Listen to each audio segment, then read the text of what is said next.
agarda wareega isaa kana dhuunfaatti kennu wareega isaa Jawaar Mahammaditti kennate oolu jedhee muluma nama tokkochatti wareega keessitu bakka itti godhata namatti miti namni ni du'a ni bitama ni jijjiirama wareega kee fuutee Lammaa Magarsaatti kennite nama dhuunfaatitti fuutee Abiyyi kennite ilma Oromoo jettee amantee of ijaarteeti waan jaarramte san keessaan hoggana baafatteeti kunoo situ bakka na bu'a hoggana qabna ammaan bakka san nuu haa taa'u jettee bakka buufatta eenyu bakka bu'e wareegamaati baaftetti Hailuu Gonfaattu bakka bu'e Hailuu Gonfaa si wajjin qabsaa'e Kamaal Galchuu si wajjin qabsaa'e mana jira qe'ee jira gaafa qeerroon Oromoo wareegu achi jiranii lukaan qaamaan achi jiranii nama biraatti dhufee irra taa'e qeerroon Oromoo lolas yoo taate leenjis yoo taate leenjii ji'a lamanatti hin fudhatu qeerroon Oromoo ka barate namni barateef namni hin baranne qixxee hubannoo hin qabu namni barate waa arguuf waa baratuuf nama barate qawwee akkatti dhukaasu yeroo takkatti agarsi ana barataa injiinaringiiti natti nimtu qawween akkatti harkaan qabee qalama tokkosu aangiliin ittiin deemu kaalkuleet gochuu danda'a ilmaan Oromoo eessaan yoo alaame jedhuu danda'a jedhee beeka namni barate namni hin baranne ka giddiin itti agarsiiftuuf ka herreega isaa hin beekne qixxee miti hubannoo ilmaan Oromoo qeerroon yoo leenjifte qeerroon akka jirutti hunduu barata injiinaringii barata meedisiniiti hundi isaanii ni beekan herreegaa fiiziksii keessa warra dabre qawwee dhukaasu jechuun is mathematics waan biraati miti be is mathematics irra nagadee dhoofte angle of elevation in dhoofte elevate asii ol dhoofte elevation in dhoofte gadi yoo dhooftu angilii mukarra teettee gadi yoo dhooftu angilii kamiin dhooftu kanuma herreegaa bar waan haaraa samii irraa duuduu miti nama kana kaalkuleet godhee qeerroon Oromoo kutaa kudhanitti kutaa differential equation waa meeqa isinitti osoo himee dhumu waan haaraa gootanii nutti haaraa gootanii haaraa nutti hin fidinaa waan lafarra hin jirre nutti hin fidinaa dhugaan jiru kana beekte dhugaa kana yoo hin beekne asii ol dhukaasu namni angilii kamiin akka dhukaasu kaalkulee godhuma angilii arma angilii isaa laaluudha kanuma arma angilii akkatti qabatu without any influence kanuma bira waan biraa waan haaraa miti ilaala angilii kana vaariyo dongooni dhukaasuudha kanuma mathematics anama seenaa san keessa deebi'ee haasa'uuf miti garuu the science behind injiru kanuma science behind military lim kanuma waan haaraa miti herreegumaaf saayinsii wanti biraa waan biraa nagarree bara kanaaf qeerroon Oromoo yoo leenji'e jeneraalota isaa olii ta'uu danda'a beektota isaanii oluu ta'uu danda'a beektanii kanaaf nama dhuunfaatti kenneetti nama dhuunfaarraa harka maratee ta'a namni Oromoo qeerroon Oromoo of ijaare abbaa fedhe qabsoo of ijaari hoggara of keessaa baasi hogganni sun bakka san gaafa bu'e gaafni Oromoon bilisoo gaafa san hogganni si wajjin dheebotee si wajjin beelawe sun gaafa achi bu'e wareegama ofii baase santu itti mul'ata waan itti isin wareegamtanii akka itti achi gaheetu itti mul'ata har'a sanii miti aangoo irra jiru warra qeerroo qabsaa'e miti qeerroon qabsaa'e waa ittiin cabsuuf diina isaanii irraa ittisuuf uleedha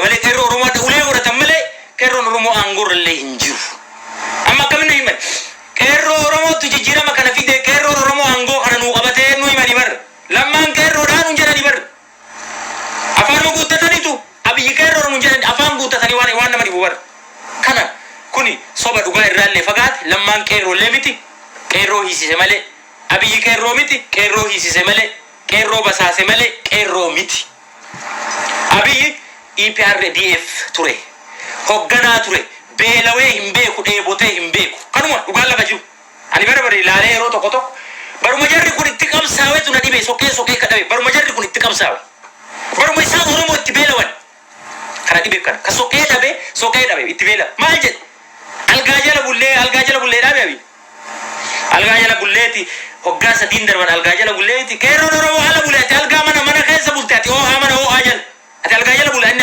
algaa jala seene qeerroon Oromoo ala bulee bineensi ala nyaata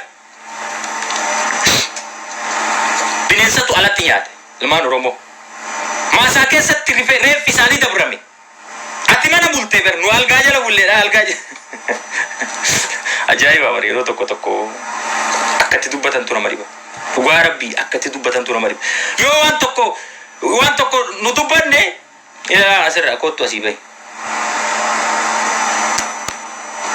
bitamaan isinii warra Oromoo gurate ilmaan goobana daache bitamatu bitamaa namaan jedha Mango Baradache kunini guru lala. Samira Muhammad argitani lal.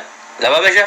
Warra be kuni bobbe warra onor an bobbe warra getacho onor an bobbe warra kadre opidio tim bobbe kunni bar. Warra kadre opidio tim bobbe male. Ya? Wambra warra tabra sinitim faqatina ilman romu. Attenshini hatuf nama dogoggor suuf. Jijjiirama dhufe kan akka waan ati hin deeggarree akka waan isaan deeggaranii of fakkeessanii ofii isaan first citizenship isaan bara. Ati second citizenship ati itti aana isaan first citizenship nutu si murteessaa waan nu jedhe dhaga'idha. Oromoodha murteeffataan jiru bee waan ofii barbaade murteeffataan jiru namatu murteessaa fi jira. Faajjii nama nu murteessa. Eega bari soomne bar faajjii qaban nutu murteeffata akkanuma akkana miti. Eertiraan ni bilisoomte faajjii ofii murteeffatan namatu murteesseefi. Kalari kana amma booda Eertiraa kana bakka bu'aanii murteeffatan. South Sudan ni bilisoomte nama murteesseefi ofii murteeffatan. TPLF aangoo uummanni Tigree ni bilisoome nama murteesseefi ofii murteeffatan. Nama nu murteessanu. Har'a bar obbidoon aanatu si murteessaa nuun jedhu bar kana Oromoo akkamitti nagarre. Sorry.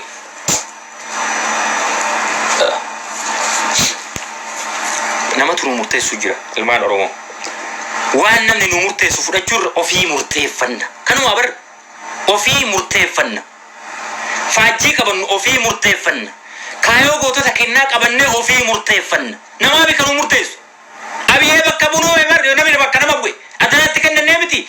Adaraa kana wajjin naa qabadhuu gaafa nu jenna amma abiyyiin oodhu kana wajjin naa qabadhuu alaabaa kana naa dhaabi Oromiyaa irraa naa dhaabu ta'e naan dhaabu. Isan naa murteessa kaa.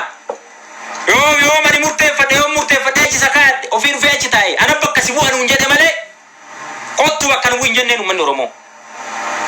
Kottu bakka nu bu'in jedhee hin waamanne hin beeku iyyuu uummanni Oromoo isaa iyyuu hin beeku. Jala muraasitti maal? Kan TPLF hin addan laalu uummanni Oromoo OPDO bar TPLF hin addan laalu. Kana maal kan godha eenyu? Hayyoota kenna, xiinxaltoota siyaasaa kenna, rogeeyyii siyaasaa warra jedhaman diiyaaspooraa.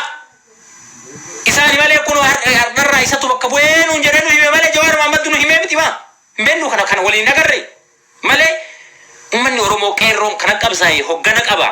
Qeerroon hoggana qaba nuun jechaan turre Jawaar. Hogganni qeerroo sun as bahee bakka bu'uureet. Bakka bu'u bakka san. Mee Prime Minister Itoophiyaa dhiise achi nu haa ta'uu abaatu. Oromiyaa keessatti sochii kamuu wal ta'an. Waan deemu mara wal ta'an to'achuun qabu qeerroon Oromoo har'a.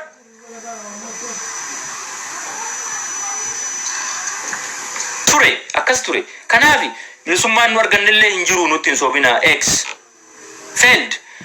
Walabummaan nu argachuuf deemnus hin jiru ofitti hin soobinaa failed. Faajjiin nu dhaabachuuf deemnus hin jiru ofitti hin soobinaa failed. Kufee kun marti. Nama jala jirra. Harka namaa jirra. Namatu nuu qica. Namni mana namaa ta'u akkami? Ka'ee masoobii buqqifatee fudhachuu hin danda'u. Mana namaa jira waan ta'eef hin saalfata. Nu mana namaa jirra bara waan barbaanne gaafachuu waan barbaanne qabachuu hin dandeenyu har'a. Kanaaf ilmaan Oromoo har'a waan hagaa gaafatan hidhamuu jiran maaliif? Maqaa seera kabachiisuu jedhuun. Maqaa seera kabachiisuu. Seera san bar seera nurra taa'e seera diinni matarra nu kaa'e san falmannee falmaa hadhaa waan cabsineeti kas genname Oromoon kan jiisamni kun cabseeti seera san. Kanaafti seerri haaraa Oromoodhaa dhaabbate kami? Underground kamma isaan ittiin fayyadamaa jiran indirect politics. Indirect politics nu fayyadamaa. Indirect politics kaleessa naftanyaan hubadha sirna Minilik direct politics ture. Direct rule ture. Qaxxatama dhufee qawwee qabatee anatu si bulchaa amma booda dubbattee ati gaallaadha ati Keeniyaadha dhufte ati Maadagaskaarii dhufte qaxxata si bulchaa ture kaleessa diinni. Jaarraan adda jijjiirama kuni siyaasa biyya Ingiliziiti. Namoonni hin beekne siyaasa biyya Ingiliziiti kun. Biyya Ingilizii state biyya afur. Glasgow yookaan Scotland biyya beeytan Scotland, England fi biyyoota lama Ireland fi biyyoota amma laannoo keessa jiran kana Wales ምናምን biyyoota jedhamu kana isaan arfantu walitti cabeeti arna ummanni Scottish ummata miliyoona jahaati ani hiriyaa Scottish qaba ture kana wajjin dalagaa isinitti meera tanaan dura jaakeetti Scottish yookaan Celtic am Scotland state Scotland keessa ka jirtu kilabii kubbaati isa godhee bakka dalagaatti Oh, you are Celtic? No, I'm Manchester deggara. Celtic in deggaru. Oh, Celtic first. Celtic first nanyu. Maalif jette deggafa. England illee sila addan beeku ture gaafa duraan. Maalif jette silaati Britishidha. Maalif akka jette nu Scotland, I'm Scottish. Yoo gaafatte I'm Scottish jedha bar. Fiin booda. Ka Oromoo maaltu adda godhe lafa kanarraa? Ka Oromoo wanti adda godhu maali Oromoo lafa kanarraa wanti isa adda godhu? Hinjiru. Ka adda nu godhu gabroomuu kennatu adda nu godha. Waan falmanneef san kaligamnee achi hoggana tokko jala dhaabannee kaayoo falmanne san jijjiiramuu dhabnee falmachuu dhabuu kenna kan adda nu godhu. Malee waan biraati miti. Ka adda nu godhu ka biraati miti. Ka humna qabu ummanni Celtic harreen isaa jalaan duune ummanni Scottish harreen jalaan duune fardi jalaan ajjeefne ibidda ittiin qabne daa'imni jalaan duune namni jalaan duune ofiin of bulchaara. Wata ilmaan Oromoo garuu biyya British jedhamu jalatti dhuunfatamee jira. Leetan Oromoon akkasuma be Itoophiyaa masan jalattis dhuunfatee ofiin of bulchaa hin jiru. Kan Oromoo be yeroo maraka ka Oromoo adda godhu ofiin of bulchaa hin jiru. Namatu nu bulcha. Nama afaan Oromoo dubbatu bitanii nu keessa kaayaniiti